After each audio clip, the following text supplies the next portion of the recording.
Chinese State Councillor young Jiechi in Washington this week to strengthen U.S. China relations, while sports diplomacy reigns supreme at the 2018 Winter Olympics. Hello, I'm Anand Naidu, and this is The Heat.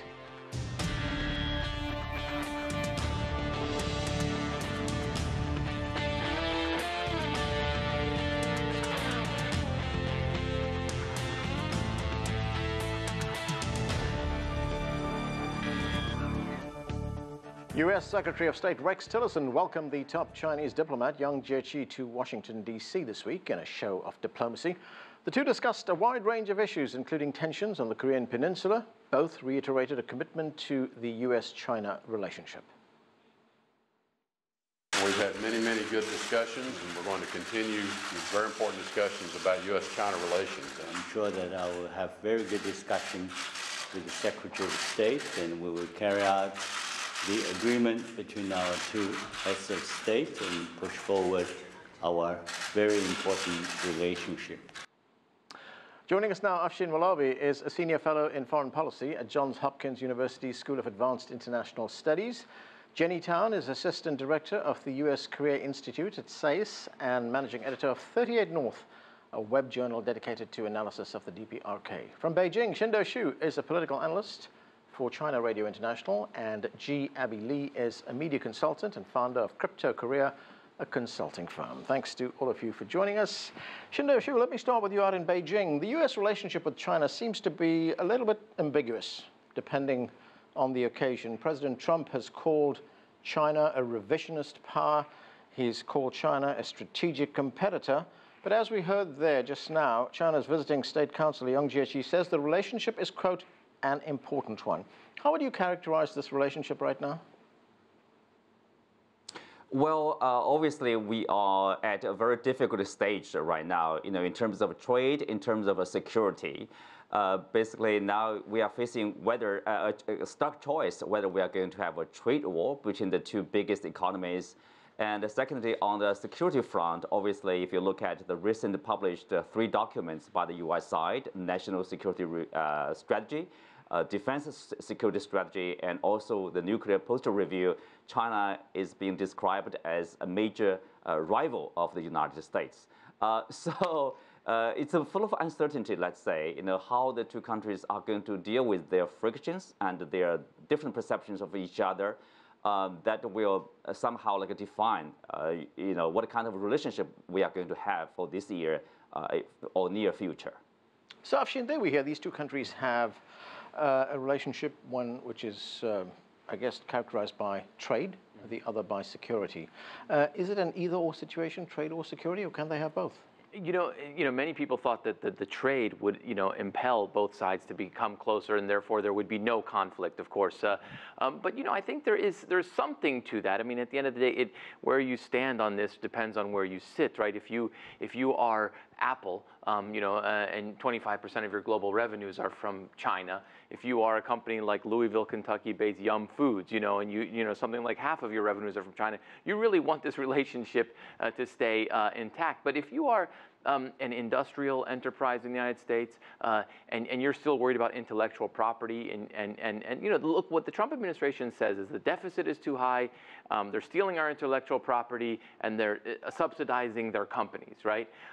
And this hasn't gone away, and we actually could see trade action, following, and that's where it gets dangerous. That's where it becomes a be careful what you wish for situation. Right, Afshin, but when Trump talks about China using that kind of language, is he essentially addressing a domestic audience here? He very much is addressing a domestic audience, and I'm glad you brought that point up, because the more he realizes how difficult it's going to be to revise NAFTA, the more pressure he's going to have to do something for a win on China. Jenny, let's look at one of the issues that these two countries have been talking about, and that is the nuclear program being pursued by the Democratic People's Republic of Korea. The United States has consistently said that China needs to do more. I mean, China has put a program on the table. How urgent is it for these two countries to get together to resolve this issue? Well, certainly there has to be coordination, and China does play a role in that. But I think there is an over-perception and over-reliance on China to be able to solve the issue. And I think the Chinese often push back on the United States as well to say that, yes, they have to do more in terms of sanctions and sanctions implementation. But in terms of how that translates into political influence, the U.S. really has more political influence in that capacity that they aren't exercising because they're not in negotiation. And I think there's a lot of Chinese criticism that gets pushed back. And on the trade deals and stuff too, it's hard to build that sense of cooperation when they do characterize China as an adversary as well. And so you have kind of these mixed messages going back and forth, and you have sort of this misperception and this discord on how both actors should be acting more in this process. Just getting back, Jenny, to the nuclear issue for a moment. The Chinese plan is what is known as the dual suspension plan, which is where the DPRK would suspend its testing of missiles, suspend its testing of nuclear bombs, and in return, the United States would suspend its exercises that it carries, military exercises that it carries out with South Korea. Why do you think it's been so difficult for the U.S. to get onto that? It's hard because a lot of people look at it in the sense that the nuclear and missile testing is already an illegal act, versus military exercises are a legal act. We have the legal right to do these, and so it's not a fair exchange.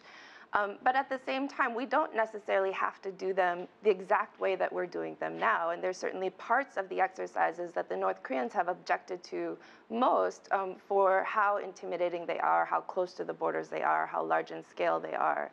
And so there's certainly, the proposal is always talked about and debated about, but it's not necessarily meant to be exactly that formula, but it's meant to be a starting point. If we put this on the table, then that's the starting point for negotiations. Where can we go from there in order to build the right environment to be able to have a more substantive conversation? Qinduo Xu, we have China's top diplomat, Jiechi. He's now in Washington. What does he bring to the relationship? He's, of course, a very seasoned negotiator. We've seen that in the past. But what can we expect? Well, I think, he obviously is going to talk about the continuation of this high-level dialogue mechanisms. We have 4 of them. But I think he's focusing on the diplomatic and security dialogue, which is to be held earlier this year, so be mostly like April or May or June. So that's very important because we are not clear whether the 4 dialogues will be continued. There's no clear attitudes right now from the U.S. side. And also, we don't have any plan for the 2 leaders to meet again, either in the U.S. or China, but mostly, if there's any possibility, probably in the U.S. So President Bush hasn't sent any invitation to Chinese President Xi Jinping to visit the U.S. anytime this year or next. So we don't know yet. Right now, as we talked about whether there will be all-out confrontation in terms of trade and security between the 2 countries. So this is a critical juncture for a top Chinese diplomat to be in the U.S. to talk to his counterpart, Secretary Tillerson, to listen to the U.S. side, the concerns, and also exchange, the views from the Chinese side, how we are going to move forward from this point. Afshin, does that surprise you that there's no summits scheduled? Yeah, well, it does surprise me, but look, at the end of the day, when you hear what's happening in Washington, particularly what's coming out of the the trade, Robert Lighthizer in the Trade Representative Office and other places, I mean, they are preparing trade action. I mean, we shouldn't be fooled. I mean, this is coming down the pike.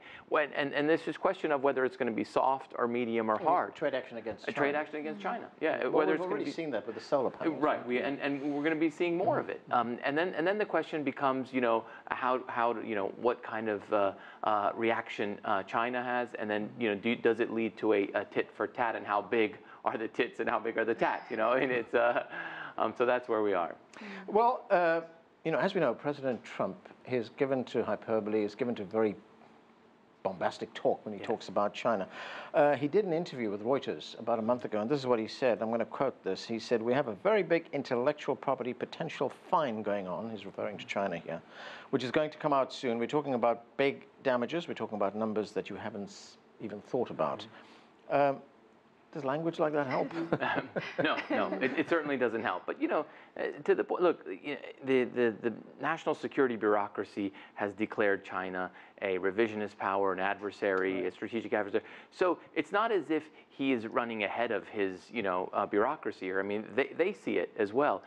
So I think that, you know, we should really be prepared for this. And I stand on the where be careful what you wish for, because China is a major foreign investor in the United States.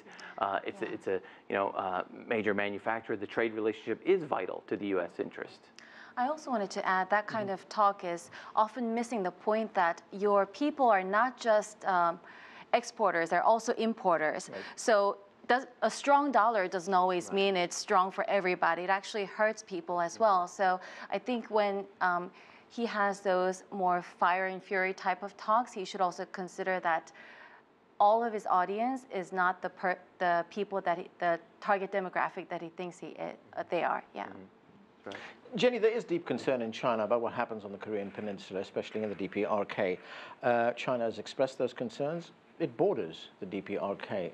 If there is any kind of instability, they could have a refugee problem right on their border. Do you think, or does China believe that the U.S. appreciates those concerns? I don't think that China believes the U.S. appreciates those concerns. And I'm not sure this administration really does appreciate all those concerns, not just of China, but also of South Korea and of Japan.